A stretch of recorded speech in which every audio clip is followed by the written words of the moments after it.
This morning I'm signalling a change in Greater Manchester's housing policy. I want to ensure that in Greater Manchester we have plans, a housing policy that is focused on solving the housing crisis, building homes, truly affordable homes that are there for people in all income levels.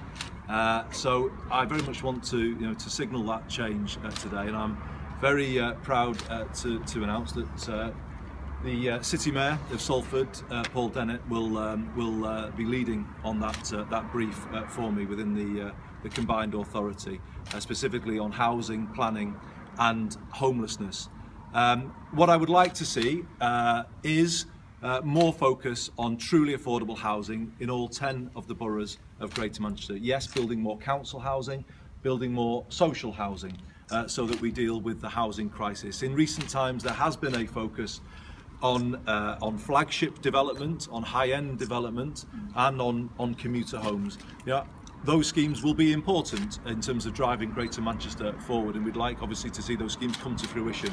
But now the focus does need to change to ensuring that there are the right homes at the right level of affordability in all of our communities, and that's the role that I very much asked Paul to take on, building on the work he has done here. And this scheme today is a great example of it. Paul has been a powerful voice within Greater Manchester for more truly affordable housing, and it's time to listen to that voice and indeed let it come forward and really shape a Greater Manchester housing policy of the future. Of course, with that change in focus on housing, it has implications for the planning framework that will underpin it.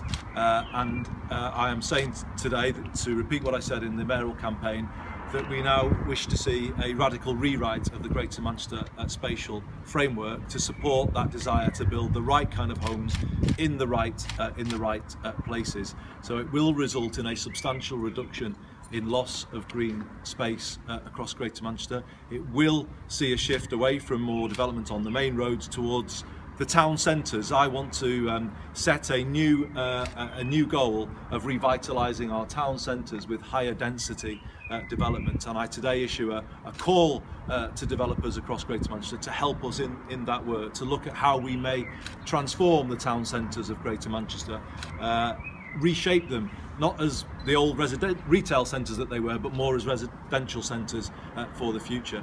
Places that are aspirational in terms of the living accommodation that we can provide, places that we would want to attract our graduates to stay in terms of their future in Greater Manchester. So yes, this will have implications for the Greater Manchester Spatial Framework, and it will undergo a radical rewrite as I promised. Alongside this, I want Paul to look too at the private rented sector.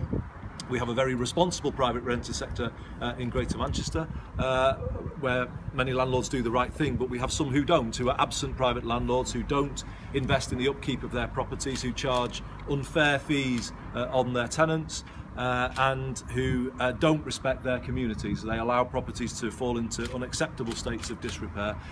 We've got a clear message for them today: respect our communities or get out of Greater Manchester. We want to bring through a new voluntary regulation scheme for private landlords in Greater Manchester, identifying those who do meet the standards that we expect, but then also making it clear to the public that there are those who are not prepared to live by those standards, and then we'll be able to take action against them. Of course, the final part of Paul's brief is on homelessness. You will have seen the announcements that we have made with that in mind this week. Already the Mayor's Homelessness Fund is building.